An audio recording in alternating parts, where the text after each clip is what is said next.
quotes. And these quotes have one major reason. We want to bring your mind into a state which prepares yourself for what's about to come as part of this presentation. These 3 quotes are, I would say, very characterizing how we see Performance Max, maybe how you should see Performance Max. And it will probably be the basis for the client cases we're going to present to you. The second point, or the third point in this case, is, of course, we would also like to share our point of view, our approach on Performance Max. And guys, very important, this won't be a selling show, I guarantee you that, although we would be happy if we would close 1 or 2 deals out of this convention. I want to be honest with you, but the approach we want to share with you is, A, our point of view, how we see PMax and how you should manage PMax, and the point 2, which is our approach, is also the baseline for the client cases we're going to present to you as part of point 4 of today's agenda. So it's basically helping you to connect the dots better in the aftermath. Under the hood is probably a quite interesting agenda point for you guys, because we would like to share, from my perspective, very powerful and very insightful insights with you. And the point 4 is, of course, the main agenda point of today. And we want to share client cases, true cases we conducted with our clients, which should give you a good overview of possible ideas how you can manage your Performance Max in a better and smarter way.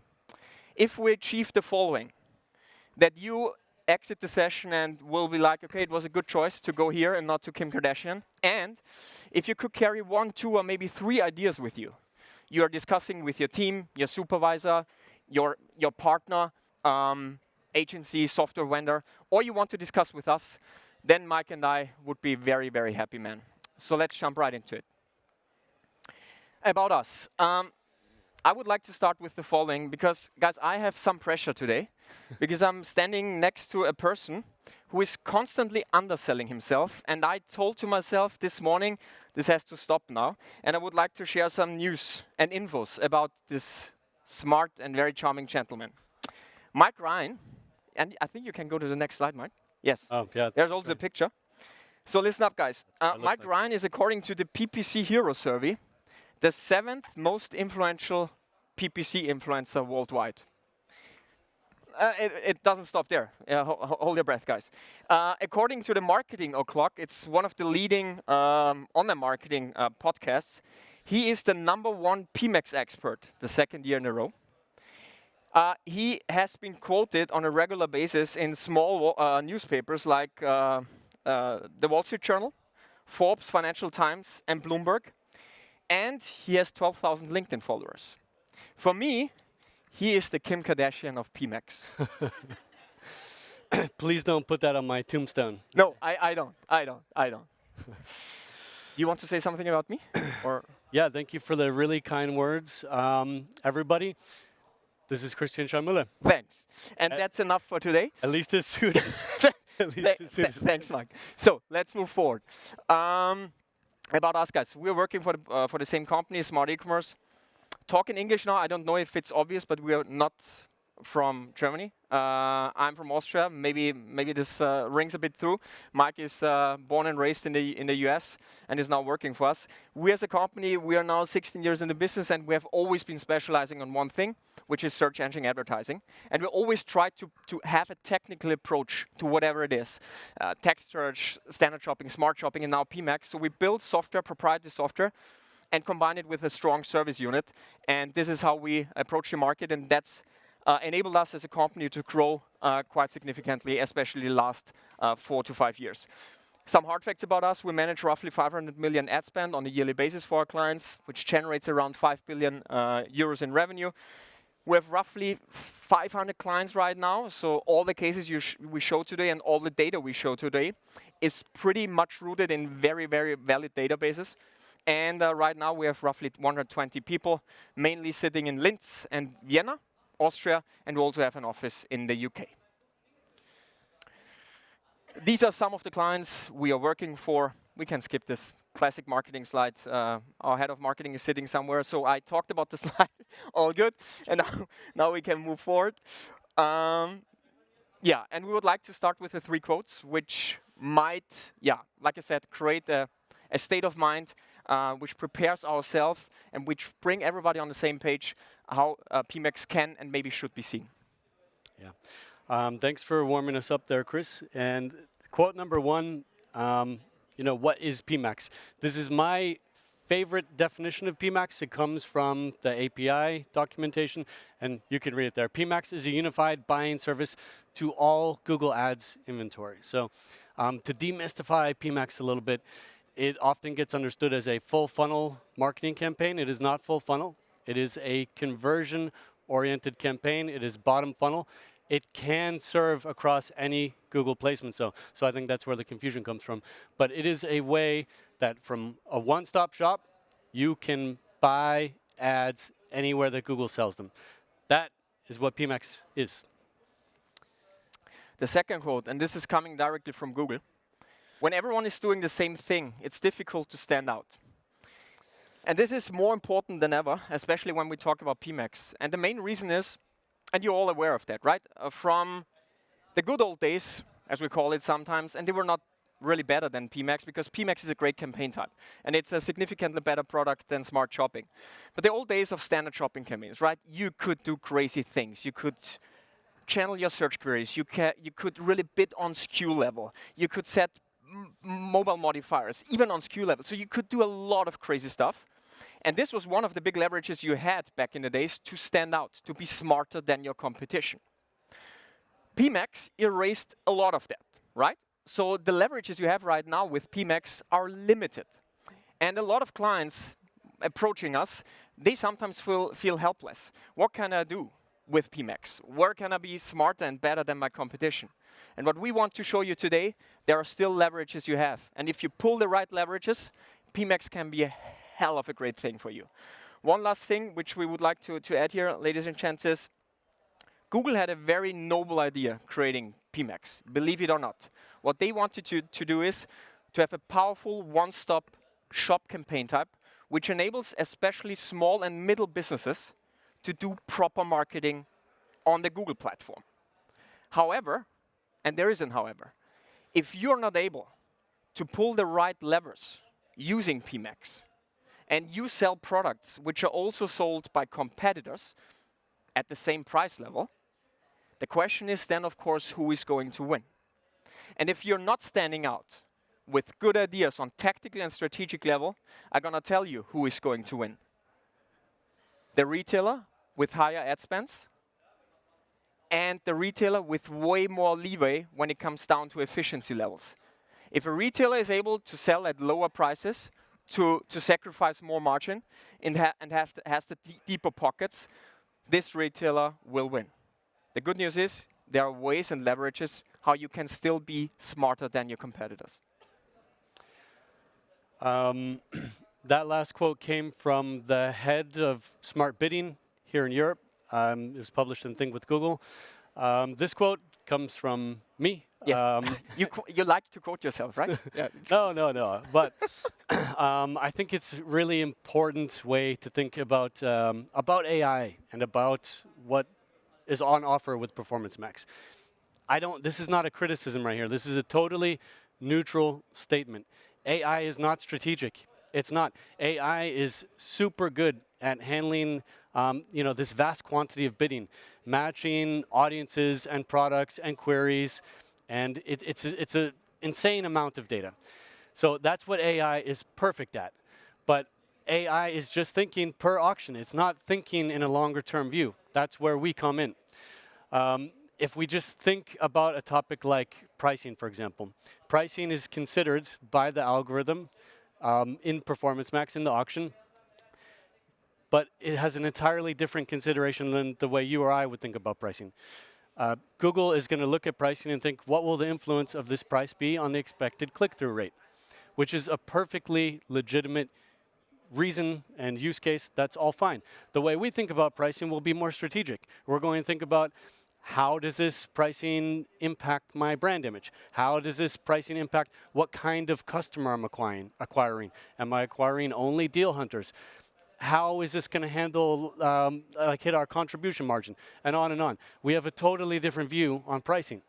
So there's statements that are coming ahead regarding PMax, you'll hear things that PMax doesn't know about, PMax doesn't care about. That's not a value statement or a judgment of Performance Max. It's simply a factual statement. I've got a throwback. The last time I did a masterclass for OMR was in 2021, and I presented this slide. It was a digital masterclass back then.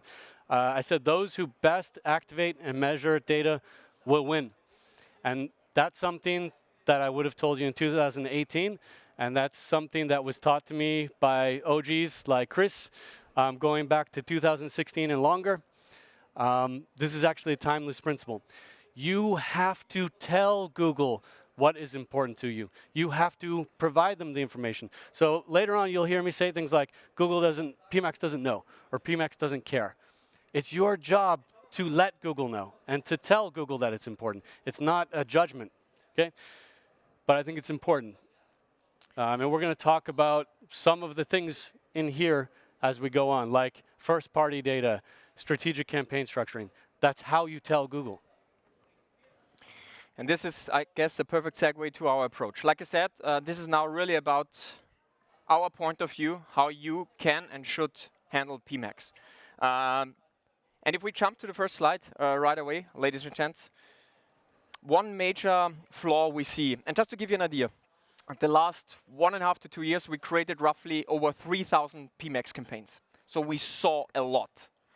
And what we see most of the time is that the campaign structure for PMax is not a purposeful one. What do we mean by purposeful? A lot of retailers still choose campaign structures and cluster strategy, how they cluster their products, based on stupid data. What is stupid data? Data which is not correlating with your business objectives. One very, and maybe very bold statement, but I think the message will be brought across the best way. A lot of, even big retailers, still cluster their campaigns in ePMax based on merchant feed information like category level 1. So I have one campaign for running shoes, one campaign for tennis shoes, and one campaign for basketball shoes. That campaign structure is set up to fail, because I guarantee you that the category level 1 information is not decisive if you reach your business objective, right? And another thing which comes into play, ladies and gents, let's assume you have one campaign for basketball shoes, and you have 500 different SKUs, 500 different shoes. I bet my butt off that not every shoe should be treated the same way. I guess there will be one shoe with very high margin, there will be one shoe with very low margin, one shoe you want to sell through by any means because you have high stock levels. Whatever you look at. But the major issue by having an unpurposeful campaign structure, as we call it, is that you treat all the products the same way. Doesn't matter how much you contribute to your business objective. What is the key now? The key, ladies and gents, is that you have to invest some work, unfortunately. But the work pays off. So the best thing you can do, basically, guys, is to think about what data inputs you can provide to PMax which are correlating with your business objectives. And we can't tell you this up front. We certainly can find out together. But there are basically 3 different layers you should have a look at. First, look at first, second, and third-party data. Please do so.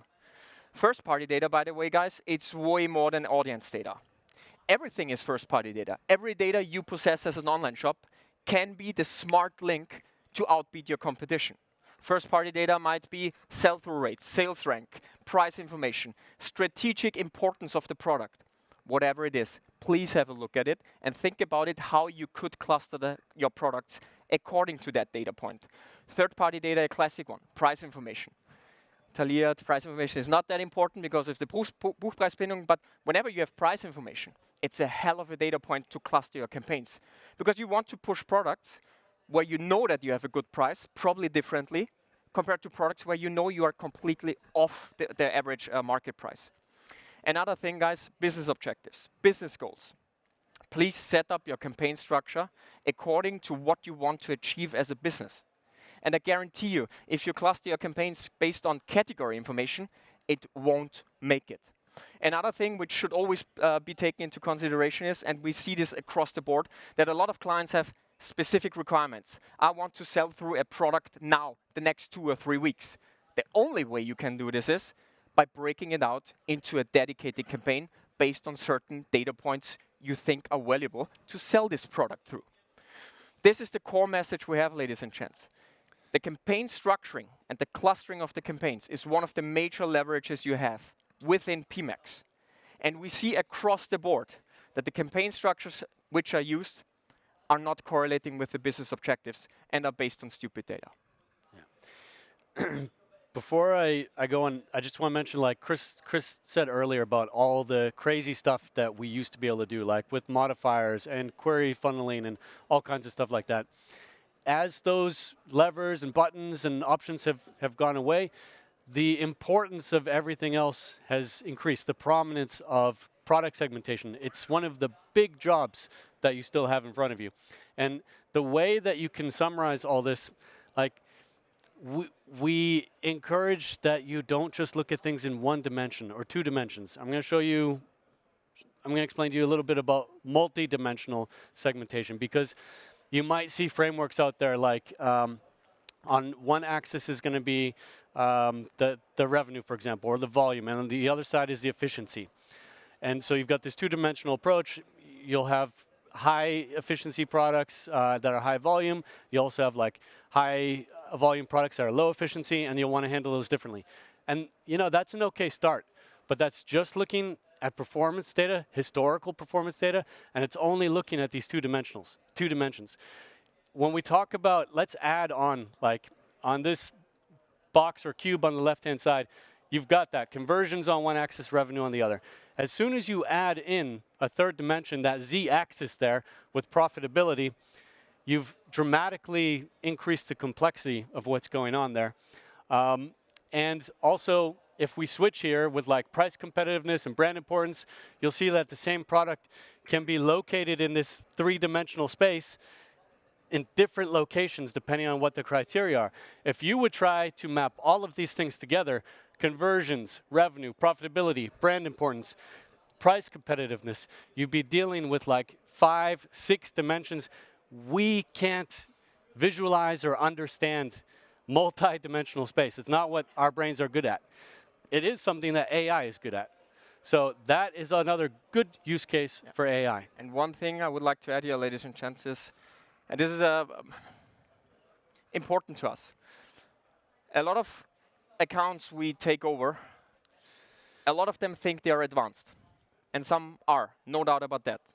One of the common approaches right now on the market is that they think it's the right way to cluster products according to performance data, historical performance data. So I have one campaign, we can call it zombies or bad products, whatever you want to call it. Last 30 days, last 60 days, these products just didn't perform, and I push them in one campaign, and I treat them differently. A very restrictive ROAS goal, low budgets, and so forth. And all the products which performed very well the last 30 days, I push them in another campaign, whereas I'm like, okay, I go all in with these products. If you do it that way, that one-dimensional way, you are trapped in a self-fulfilling prophecy. Why? Because all the products which were not performing the last 30 days will never ever perform again. Because they are in a campaign you're not putting any focus on. So this is just another information I would like to add to your strategy, how you cluster campaigns. Please don't do it one-dimensionally and look at clustering segmentation criteria, which is correlating with what you want to achieve as a business. If you do it that way, you will be most certainly ahead of your competition in 90% of the time. Yeah. We use AI to handle this clustering for us because, as I said, I can't think in 6 dimensions. You don't have to use AI for something like this. You can try maths. You can try formulas. There can be ways to try to achieve an effect like this. We have built a solution that handles this automatically with a level of robustness. And by the way, when I say AI, I'm not talking about ChatGPT or something like that. We've been working with machine learning and AI for many years now. I don't even actually know how many years, Chris, but long time. And the message we would like to share with you guys, it doesn't matter if you use our tool, another tool, or you try to do it on your own.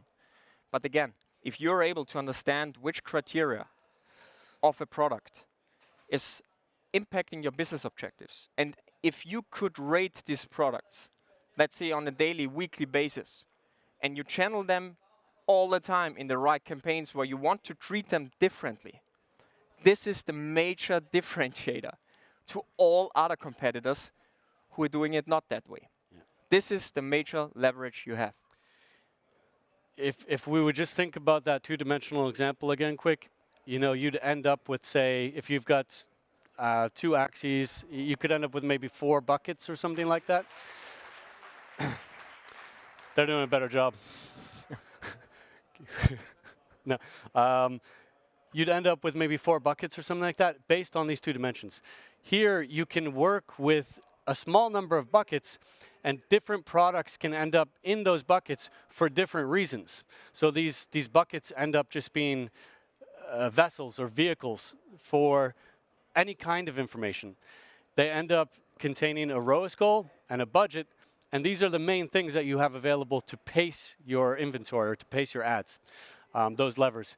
But you can have things that end up in different buckets for entirely different reasons because it is behind sell-through rate. This other one might end up in that bucket because the margin is really high.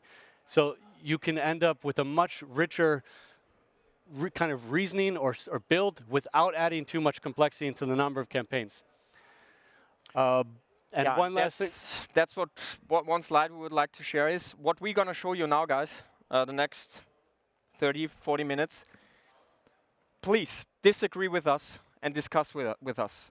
But what we're talking about truly means something to us, and everything we're going to show you today is rooted in very, very rich data. That doesn't mean that you could have a completely different opinion on it. Please come forward and let's have a vital discussion.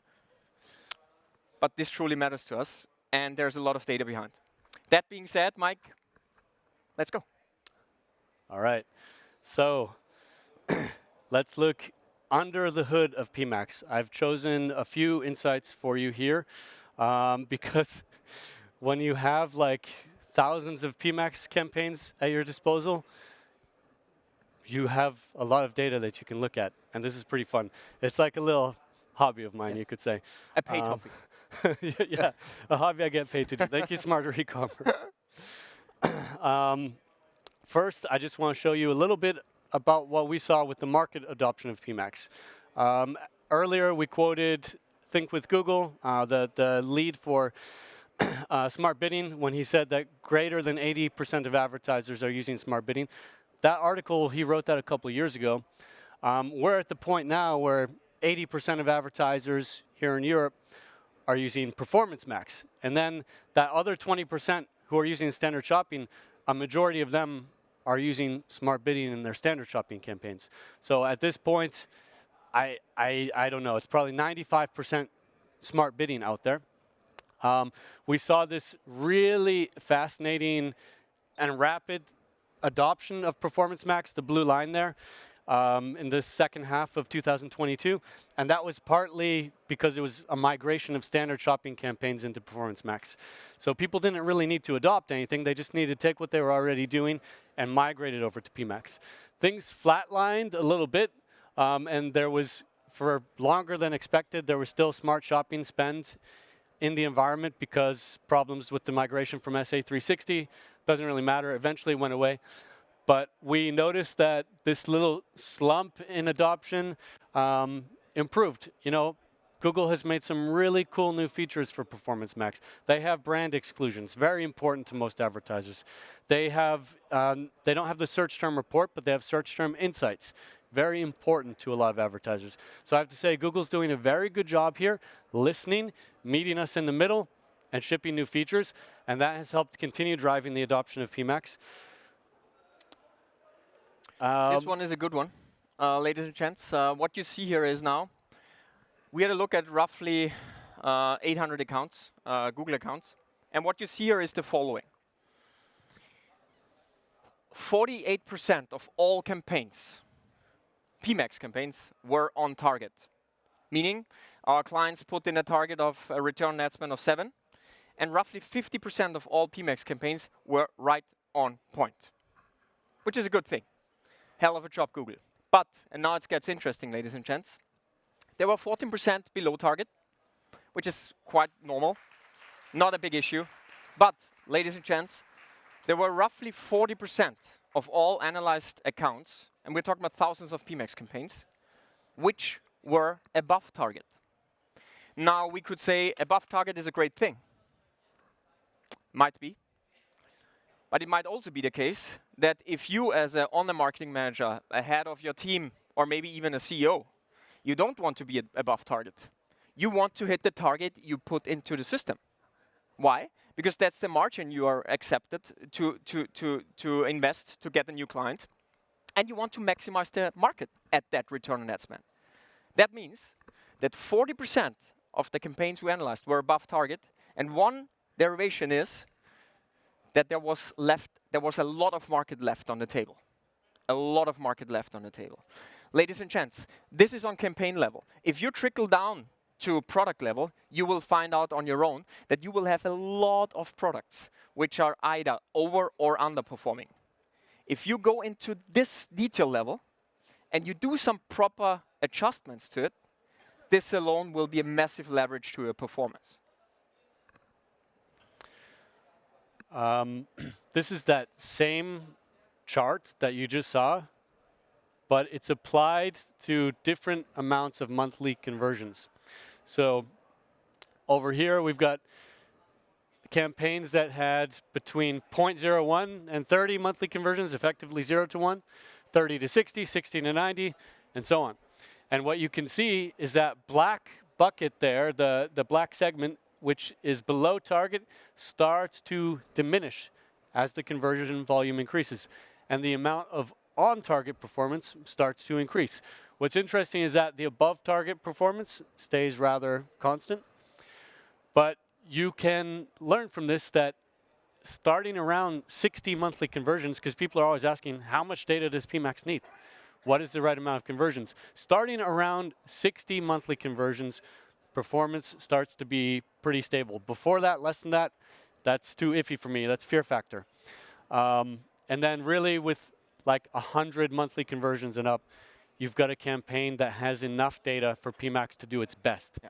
It's going to perform most consistently at that point. And the lesson that you can learn from that, again, we know that we should be building our accounts in a more consolidated, more simplified way than in the past. So you can segment, but it needs to be purposeful. It needs to be for a reason. You need to be basically looking for meaningful difference or creating meaningful buckets that you can channel your products into so that you can find that right balance between data consolidation that PMax needs to work its best, and then honestly, the more segmentation you have, that's typically better for you to express your business goals and express your strategy to reflect that to Google. So like, I wouldn't recommend one campaign here. Chris talked about that earlier. You're treating all your products as equal. I wouldn't recommend 1,000 campaigns either because you're going to start splitting up this data volume too much. This is another interesting one. It's an easy chart. I mean, I think... But an interesting one. Yeah. This is something that I love about our company. I have to say, I think it reflects our culture a little bit because it's that first bullet point there. We stored 12 months of changelog data for thousands of PMax campaigns so that we could find out what happens when you change ROAS target. I don't think Google ever imagined that somebody would be crazy enough to do that. But the Austrians are. Yeah, we're crazy. And I'm like proud crazy, not yeah, good crazy. Okay. But I know this chart is a little complicated to look at, but basically on the horizontal axis here, you've got the T-rows change. So you see the T-rows is being increased in this direction, decreased in this direction. And then over here, you've got the before-after change to the actual rows. So the golden line there is showing you, that's kind of the Zoll in German. That's what it should be. That's the target change. And then that dark blue line is the actual, the ist.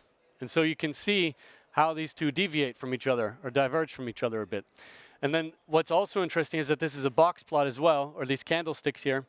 There you can see the huge amount of variance in outcomes. So, you know, when you make changes to your ROAS target in Performance Max,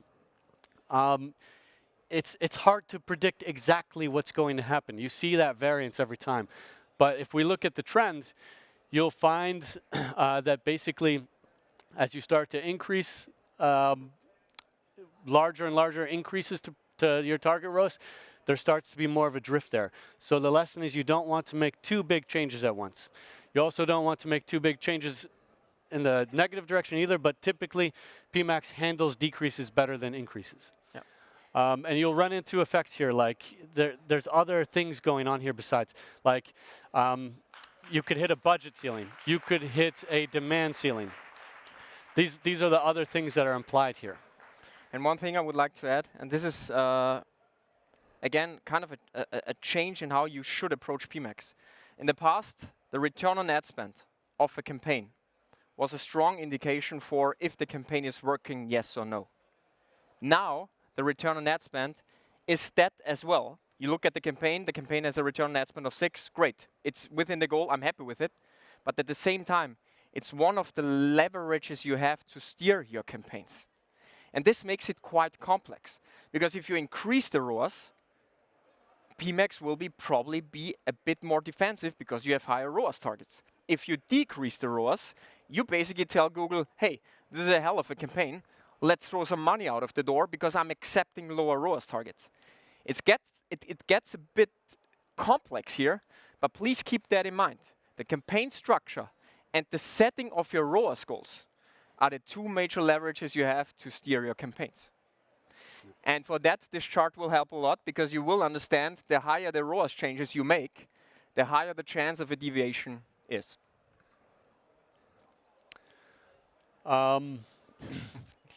Attribution max. This is an interesting slide, and we're going to look at this data in a different form because this is just here one little anecdote. This is one, those other things were these benchmarks based on thousands. This is the story of one advertiser, but I'm going to show you a benchmark for this later on.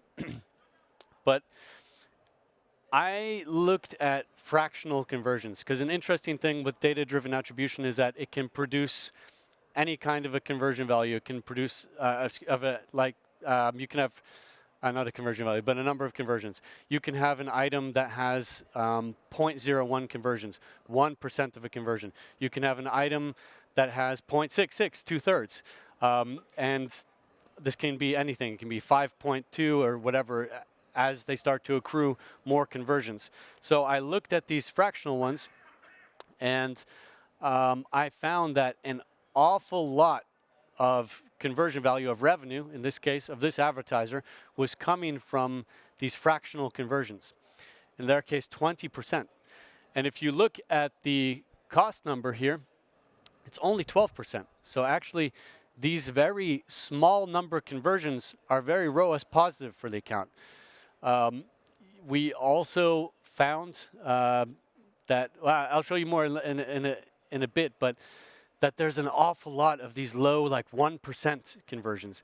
And you could almost say that PMax just like kissed the campaign, or kissed the order rather, in order to get a little bit of credit for that. So that's something about PMax that I'm not that wild about, where I feel like data-driven attribution, I want to like data-driven attribution, DDA, more than I do. I'm just a little concerned about that intersection with PMax, these little 1%, 2%, 3% conversions, where my assumption is that those are, view-through conversions, view-based conversions, and it's probably not that incremental. It might be more about getting credit.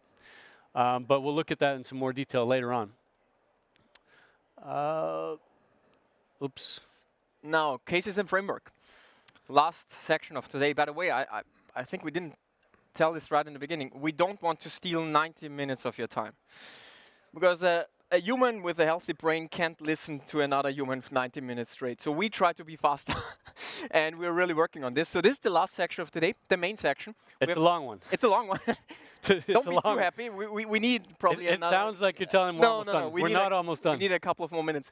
But ladies and gents, what we are now showing you are real cases with real clients. With some cases, we were allowed to drop the client name, but you can really believe us, these are real cases based on real numbers. The major focus of these cases and frameworks is the following. We want to show you what we have been implementing and what we have achieved with the client based on smart ideas how to steer PMax in a better and smarter way. What we are not doing today is that we show you in detail how. And not because we want to hide anything or something like this, but the how is always the same thing.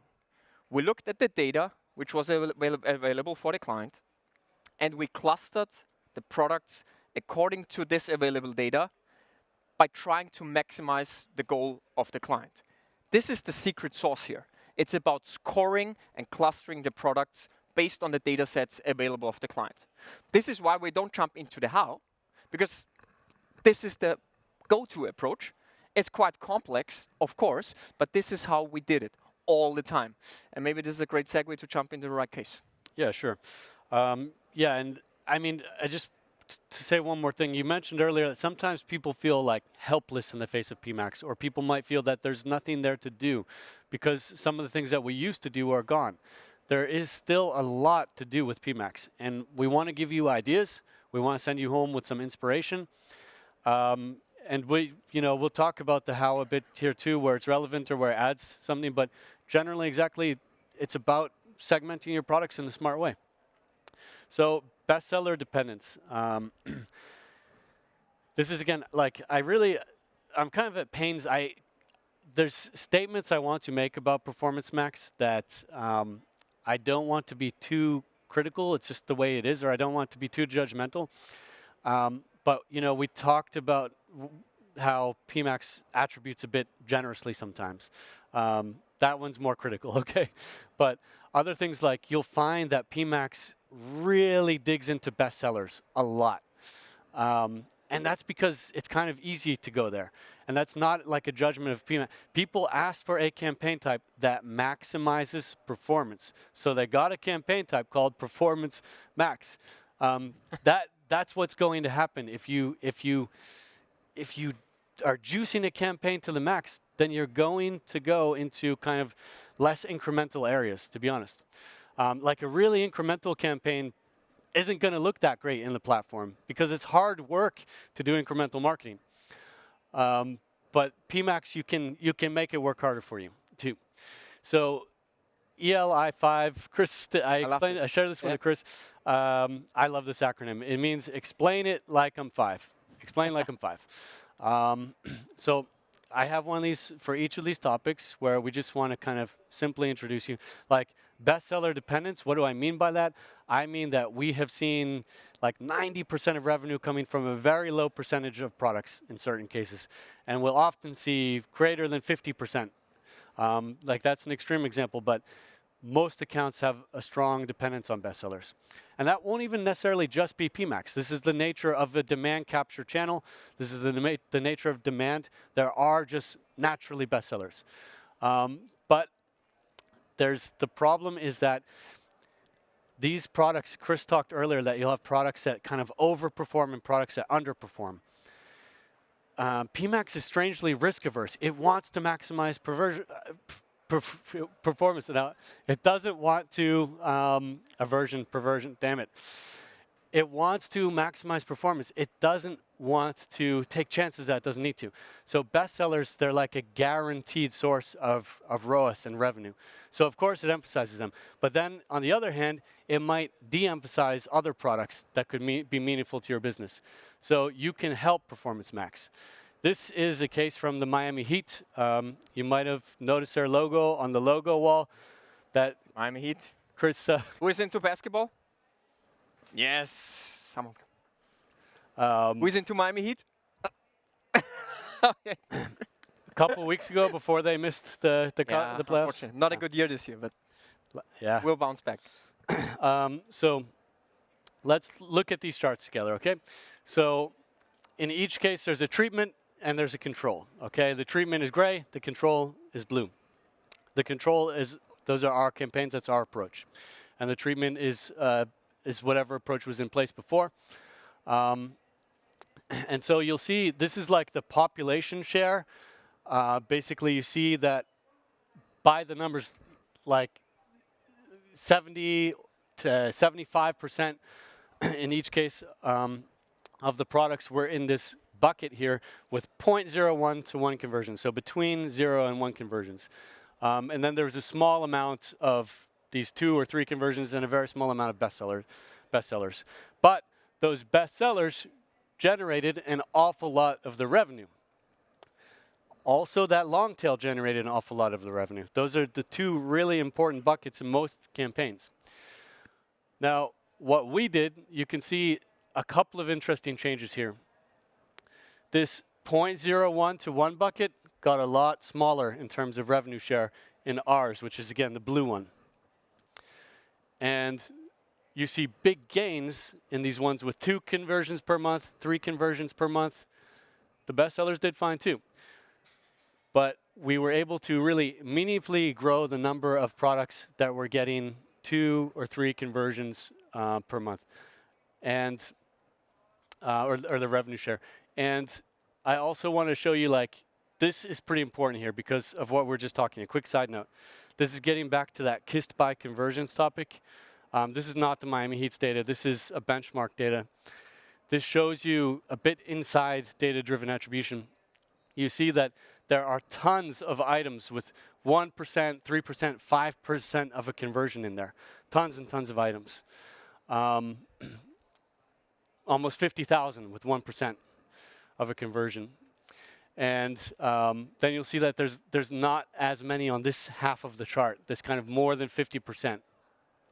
So that's a little concerning to me again, because it suggests that a lot of these conversions are just kind of getting, PMax is just kissing the conversion funnel and getting some credit for that. Interestingly, just since we're on this chart, you'll also note that there are these little spikes here, here, here. There are these spikes. That's because those are all kind of clean fractions. Like here is 1/3. Here is 50%. Here's 25%.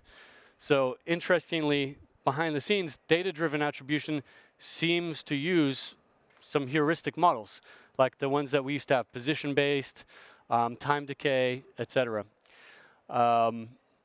It's just something to consider. And the bottom line, guys, is if you do some analysis in your account, you will probably find out that you are very, very top seller heavy with your Performance Max campaigns. That's what we call a revenue composition.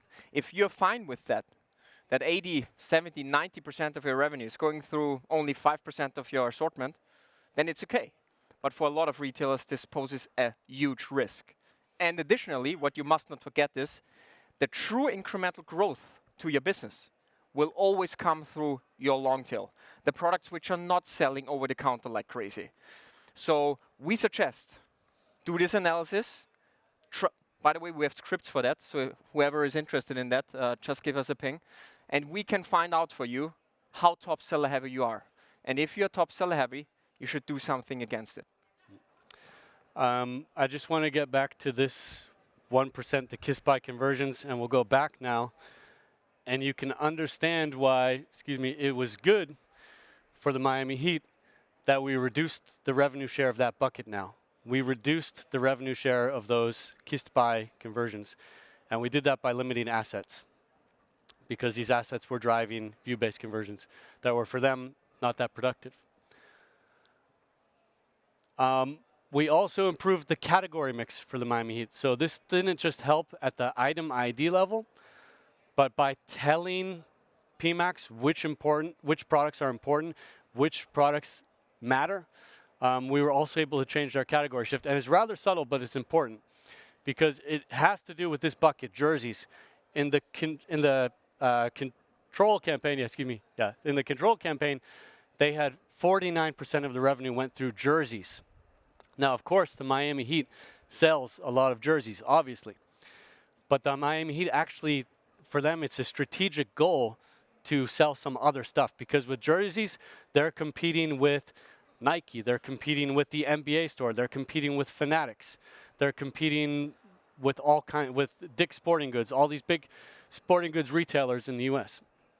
With these other categories, this gets into the Miami Heat's lifestyle brand strategy, because, a genius thing that the Miami Heat did is that they recognized that Miami has a value in and of itself as a city, as a tourist destination that they could cash in on. So they have like beachwear that they sell from the Miami Heat store. And they were able to take 9% of that revenue and shift it across those other categories in the treatment campaign. And these are large numbers, so 9% is significant. That's a big win for the Miami Heat. Own brand sales. Let's talk about another case. So what do we mean by own brand sales? We're going to tell you about Decathlon. Decathlon has over 40 brands, I think. They have a lot of their own brands, right? And these brands are higher margin. They don't compete on these brands directly. They can set the price and not worry about price pressure quite as much. So it's strategically important for them to sell their own brands. But own brands typically don't have as much built-in demand. You know, you'll see the funny names of Decathlon brands. No offense to Decathlon, I hope no one's here. But there's some odd brand names actually when compared to Nike or something like this. They don't have the recognition. The demand is not there, which means PMax has to work harder. We said earlier, PMax, it's like water. It seeks the path of least resistance. It's following the demand because that converts higher, the volume is there. It performs well. Of course it does that. It's performance max.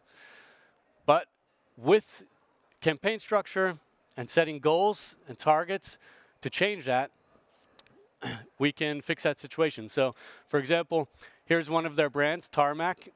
And you can see what we do here.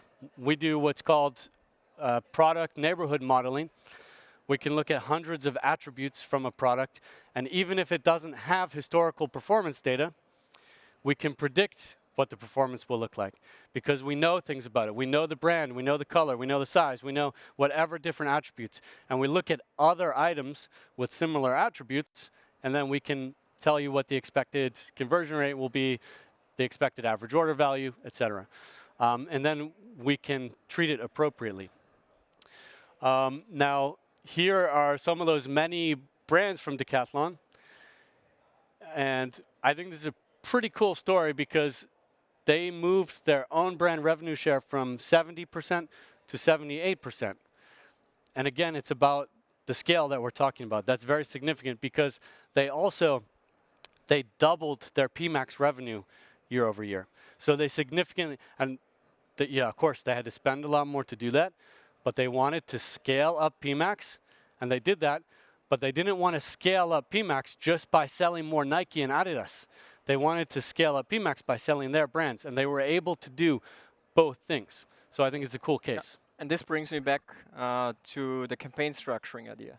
If you would have now a campaign, basketball, apparel, or basketball stuff, the Tarmac basketball would be in the same campaign like the Nike basketball.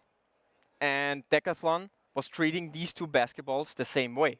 Although the Tarmac basketball had a completely different strategic value to the company, right? So breaking out these own brands and scoring them on a daily basis and treating them differently was key here. And it always circles back to that idea. How can you cluster the campaigns based on the data set you have available to make sure that you are achieving what you actually want to achieve, right? And it's not always just revenue. Yeah? It's definitely about selling the right products. And in this case, the right products for Decathlon are the products of their own brands. Yeah. Let's talk about another brand issue, brand versus non-brand sales. So listen up carefully. This is now, it's important. Yeah, absolutely. So the thing about Performance Max is that it will put brand traffic and non-brand traffic in one campaign together. A lot of people, typically in the past, they've always kind of split out their brand traffic. They'll have a brand search campaign. And they do that because it performs a lot differently than the rest of the traffic. The conversion rate's going to be better. The click-through rate's going to be higher. They might also need to be defending their brand from other brands. So they have to consider that.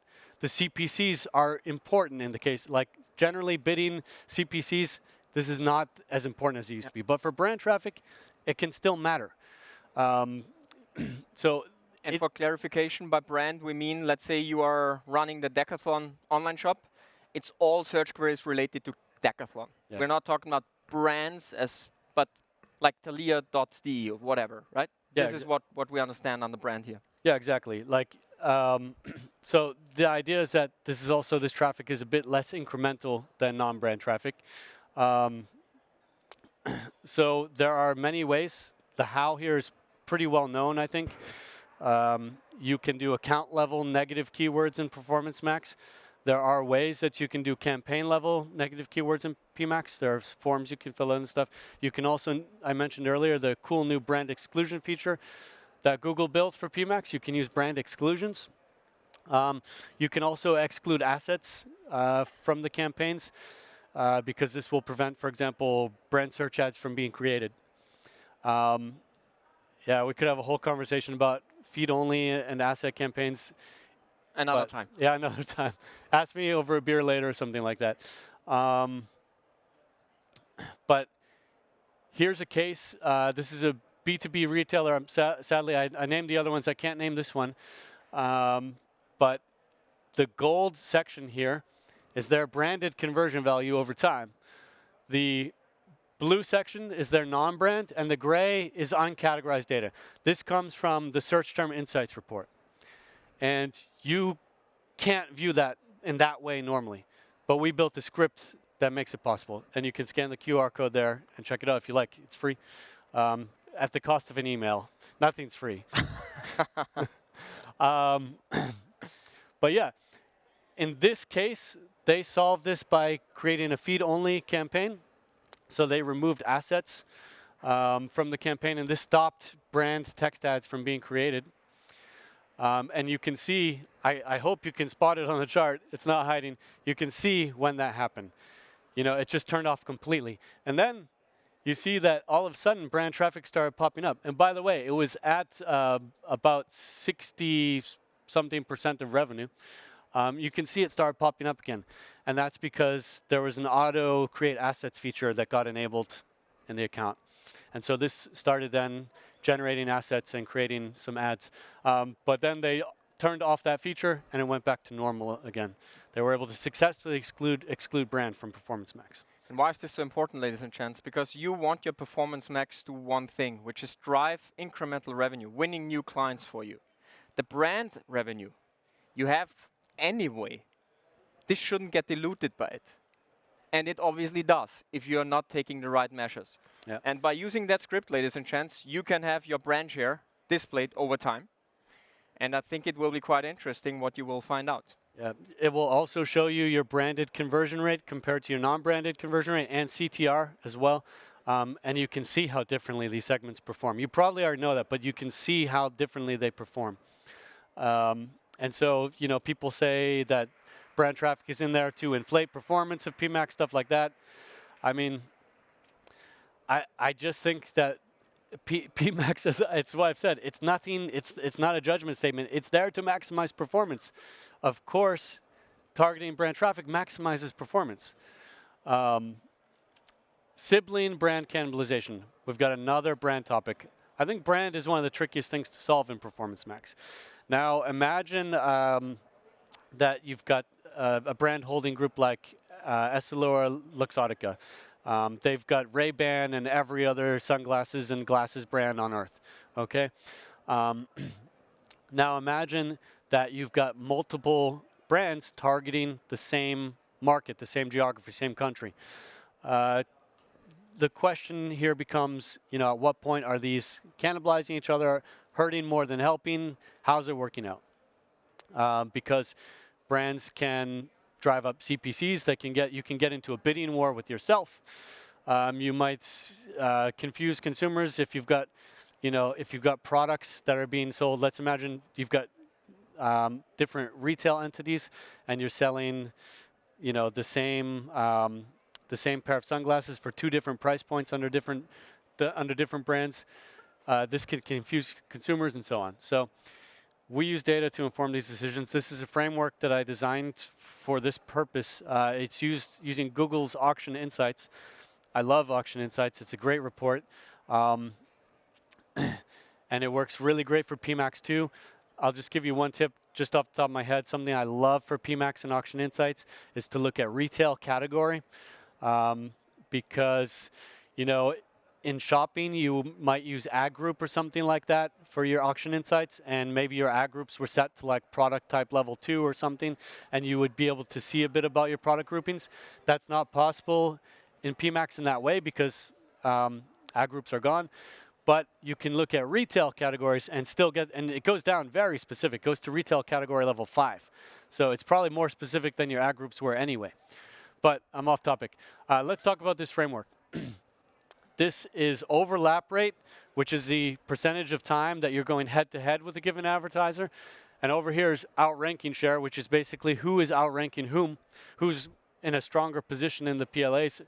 And then the bubble size in that case is impression share, but you can map bubble size to whatever you want. Revenue, for example.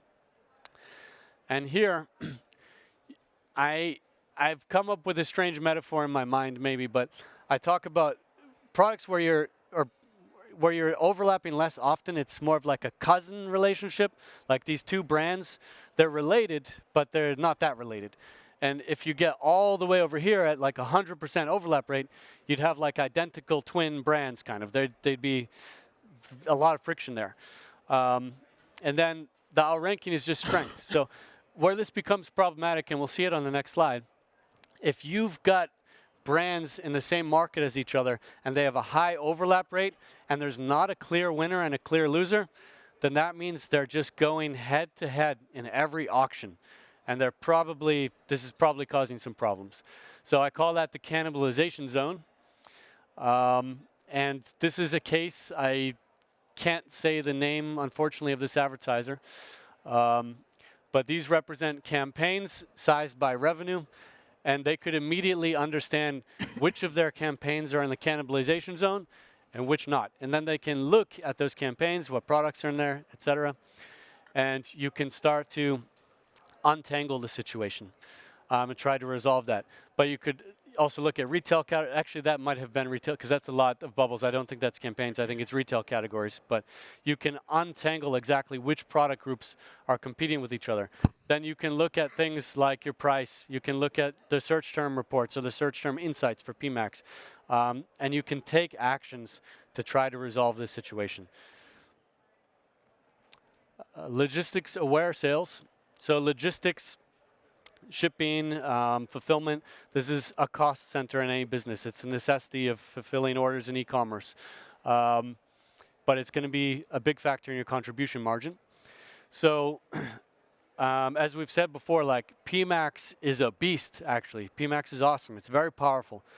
But again, and this is nothing like personal against PMax, it doesn't know if something is costly to ship or not. You have to tell it that.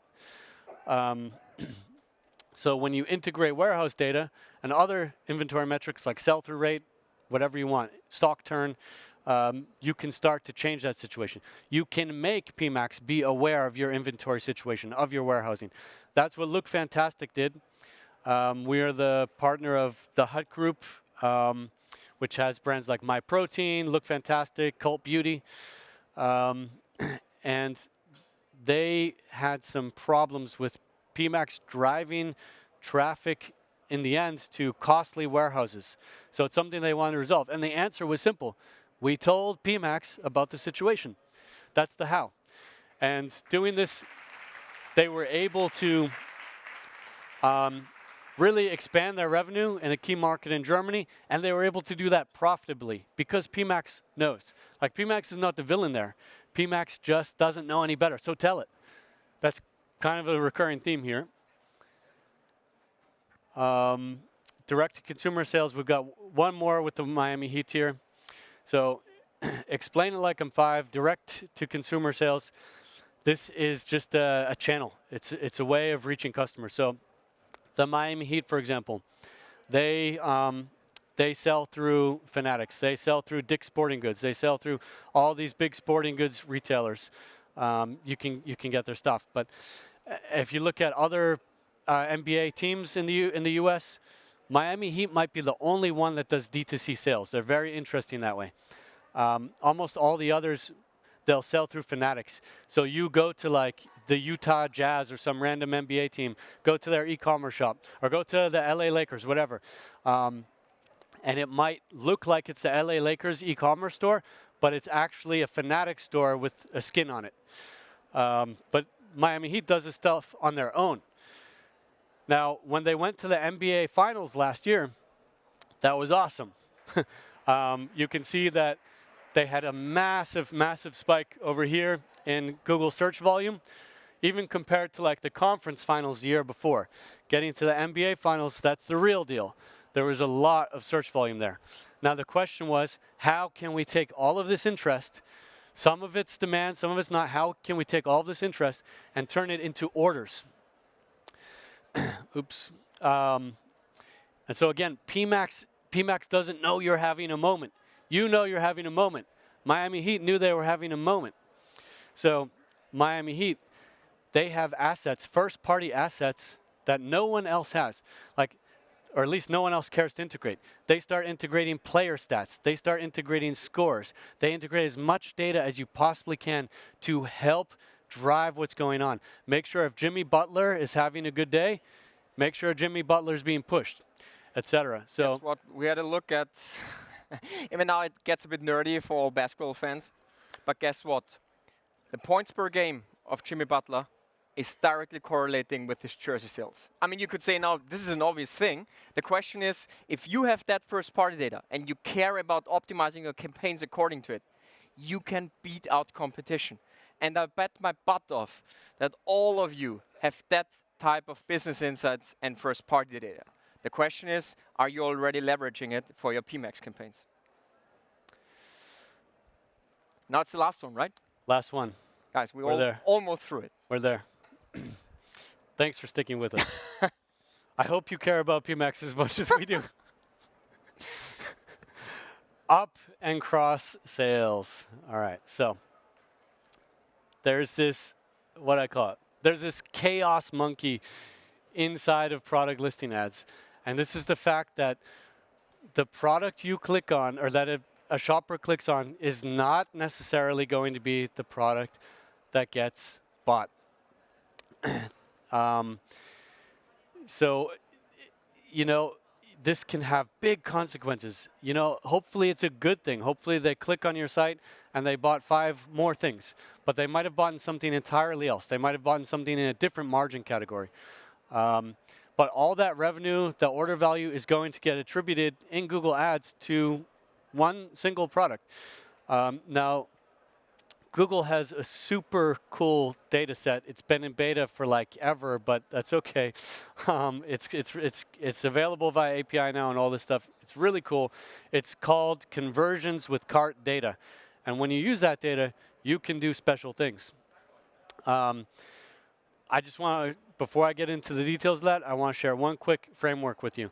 Like, it's kind of what I've said, but here was your click and here was your basket. You're going to have orders where the margin went up.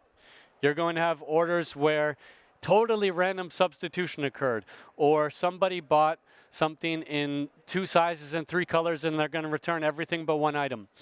You can have these kind of really chaotic orders, and you can also have orders that are just not ROI positive for you and they've downsold. But what you can now do with data is visualize and understand and activate that. So what these charts show you, these are 2 different brands. One is a furniture brand from the UK, one is a plumbing brand. But at any rate, on one axis here, you've got the cross-sell. Let's start here. You've got on the x-axis here, you've got the lead gross profit margin. So that the lead is the product that was clicked. And then on the y-axis, you've got the cross-sell gross margin, okay? So if these things would move in perfect relation to each other, it would follow this dotted line in the middle.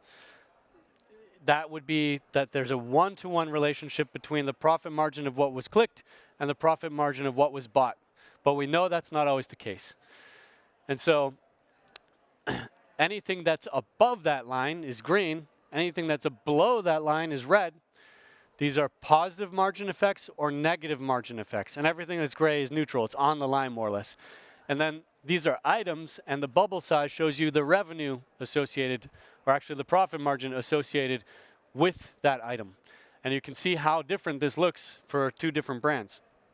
But as fancy and complicated as that looks, it's actually dirt simple. There's the green, which is good, the gray, which is neutral, and the red, which is bad. And you can apply that as like a tag or a label that can go into your product scoring, into your segmentation. And you can say this product has positive margin effects. This product has negative margin effects. Or this product doesn't matter. And it's just one signal among many that you can activate. That's it. Nothing to add, Mike. Nothing to add. Guys, we are now at the end. There would be a Q&A. The question is if we are up for it. An alternative could be, and this is the one demand I have. Party hard, but don't party too hard. You shouldn't forget us. If you have any questions, anything you want to discuss about PMax, anything which was unclear today, we have a booth here. It's D07 in hall A3. A small booth. We have a lot of smart people with us. Mike, some others are standing out there. Stefan. So guys, when you want to discuss something with us, when you have questions, unclarities, whatever it is, we're up there early morning. The precondition is, of course, that you don't party too hard because you shouldn't forget the content of today. That's it from our side. A big thank you. Well, I mean, are we doing Q&A, Chris, or are we letting them go? It's up for you, up to you guys. If you want to do a Q&A, great, because then we have to grab some hand mic. If you're like, I would like to chat with us on a one-on-one anyway, then also great for us. It's up to you. So, Q&A. Show of hands, who has questions? Okay. Who would like to discuss it now or rather tomorrow? Rather tomorrow? Rather now? Okay, let's do a short Q&A. Doesn't matter. But then I have to grab the hand mic. These QR codes, by the way, you can connect with us on LinkedIn if you like as well.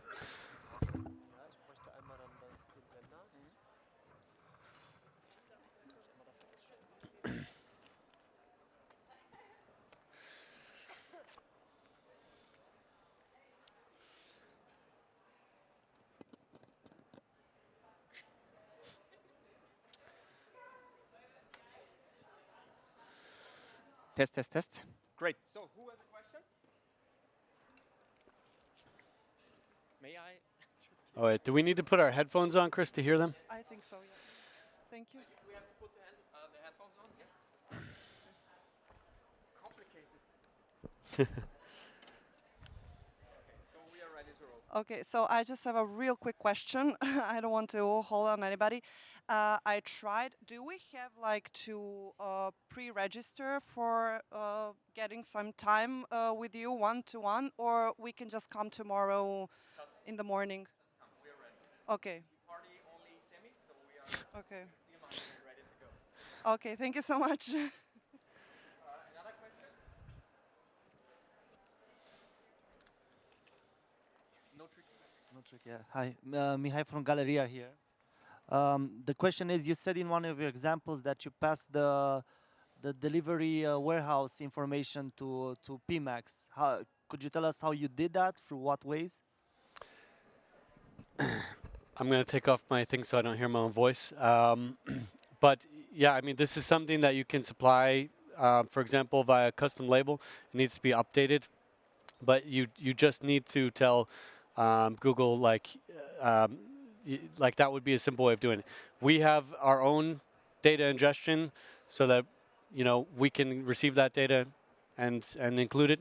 But in a simplest form, you could work with custom label, for example, to help achieve that. Does that make sense? Another question somewhere? Or? I have two questions, if I may. So, the first one is, we still use some classical shopping campaigns. Why would you use Performance Max instead of those? Does Google favor PMax, or what's the advantage? Sure. So first off, standard shopping is not broken. So if you like standard shopping and it's working for you, you can absolutely use standard shopping. PMax is just, it's kind of the launching pad of all kinds of new features now. Their standard shopping is more or less just in maintenance mode, but standard shopping still works. I don't want to say don't use standard shopping. And people ask me a lot if PMax gets advantaged over standard shopping. And I have no evidence suggesting that. I've looked at, I have a chart for this too. I have a chart for everything, but I've looked at like, you know, how they do typically in the auctions, because I can look at a lot of auctions through the auction insights. We have access to a lot of standard shopping campaigns still as well. And I see no evidence that it's being disadvantaged or anything like that. So if standard shopping still works for you, you can still use it. But PMax, it's the future-oriented campaign. It's where all the new features are coming out, and there's some pretty cool ones coming out. I would say, think about it. Especially if you're using 𝘁𝗀𝗃𝗀 for standard shopping, think about using 𝘁𝗀𝗃𝗀 for PMax. 𝘁𝗀𝗃𝗀 works, so smart bidding works, including for standard shopping.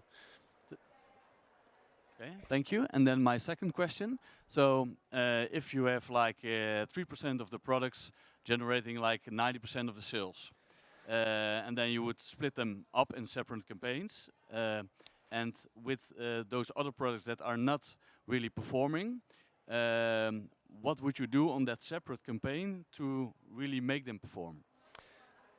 Oops, sorry. If I got it right, what you want to do is take these products that aren't selling so well, you want to take them out of competition with the best sellers. That means really put them in different campaigns, because they're sharing a budget right now. You could put them in 2 campaigns with the same target, and things should automatically even improve by the fact that they're not competing for budget, because the best seller, it's only natural that PMax is going to want to favor that and spend budget there. It's the sure bet. It's natural that revenue flows that way. And if you look in your analytics, you know, your organic is going to have best sellers too. Every channel will have best sellers. So you'll never eliminate that effect. You can only try to shift some volume to those products and wake them up a bit. But if you give them, you know, you also have to accept that they're not going to perform as well as a bestseller in all likelihood. You know, if you give them meaningful budget and you set a ROAS target that is maybe a bit more, a bit lower, so that they're able to spend, but they're not. You know, you can't magically turn them into an efficiency power. So it's kind of an opportunity budget. You have to be committed that that you're going to spend intentionally on these products and give them a chance, even though they won't be performing the way a bestseller does, if that makes sense. So there could be different factors why they're underperforming. So what would you say is the most common factor? Is it like the price competitiveness or something else? So the most common factor, and the thing that can't be fixed, is that there's not enough demand for those products. They just don't, because PMax is not a demand generation channel. That's why Google has launched demand gen campaigns, and they have these other things. You can't manufacture demand for these products, but I'd look at the feed and see, you know, if you're really reflecting the best thing you possibly can about them. Are there nice, because there's so many awesome attributes available in the feed now. Are you really telling consumers everything you can about this product to make it attractive to them? And yeah, also absolutely look at the pricing. If the pricing is just not competitive, then it might not stand a chance. So yeah, you need to definitely do some hygiene on those products as well. Simply segmenting them might not solve the problems, but really the root cause is typically a lack of demand. And that's why you will never entirely get rid of this problem or this phenomenon. You can only change it a bit. Thank you very much. You're welcome. Thanks. Ready for some beers? How many campaigns do you have in the most accounts? How many campaigns? Yeah. No worries. Yeah, so I mean, we're most commonly working with like 3 campaigns. Yeah, but this depends a lot because some structures, you know, if they have a lot of products or if the goals that they want to achieve are very different and specific, you might need more. But again, you don't want to over-segment. Man, I have a presentation on YouTube where I look at the number of campaigns as well. I've built a lot of PMax charts over the last couple of years, but you know, what we found is that I think if you looked at 1 or 2 years ago, the most common number of campaigns was in an account was 1.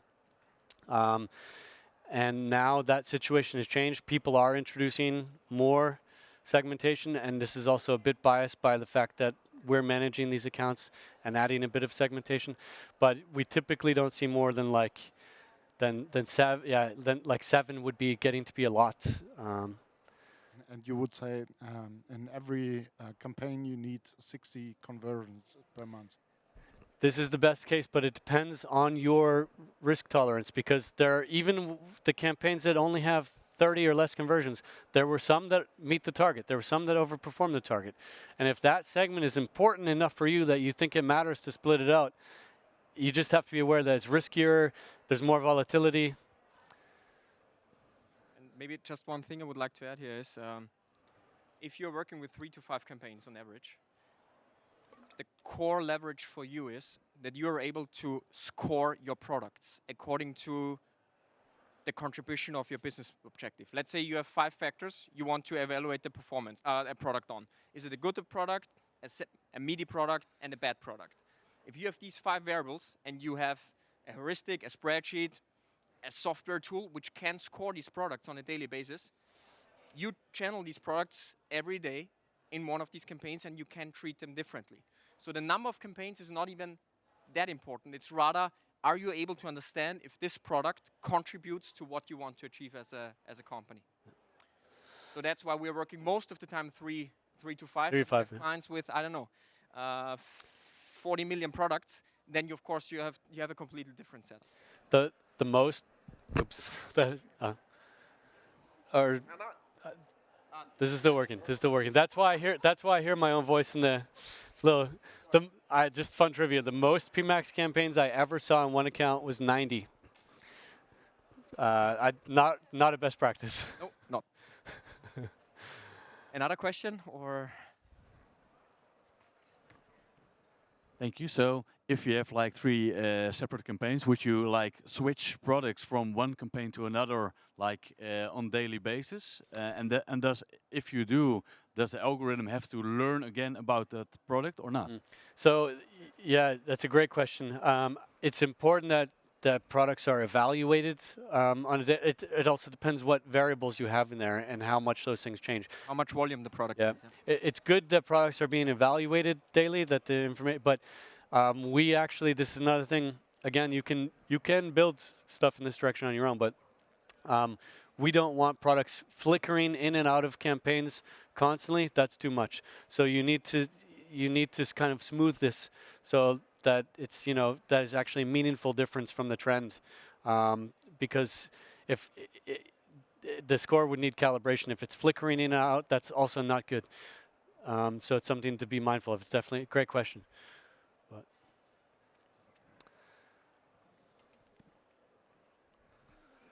Do you recommend to split one campaign into different asset groups or not? Yeah. As with every segmentation, there has to be a reason why. So if there's a reason why, absolutely. And yeah, we have seen, like I compared performance between feed-only campaigns and campaigns with assets. And there wasn't a huge amount of difference between the performance of these campaigns. But then when I looked at the campaigns that have assets and I looked at campaigns that have one asset group or campaigns that have multiple asset groups. And this is correlation, not causation. But as soon as there was more than one asset group, the performance of that was better. Single asset group campaigns were not performing as well. They were not even performing as well as feed-only campaigns. But it's tricky because it can be, again, that there's a different cause that, the number of asset groups isn't necessarily the cause, but that might correlate with like the sophistication of the advertisers or the quality of the assets that they have or the audience signals that they're adding. But yeah, as generally, I'd say if you're going to go with asset campaigns, then definitely think about it, work on it, and build probably multiple asset groups. Another question? Mark? Are we all good? Ladies and gents, thanks a lot again for your time. Thank you. And hope to see you tomorrow. Thanks a lot.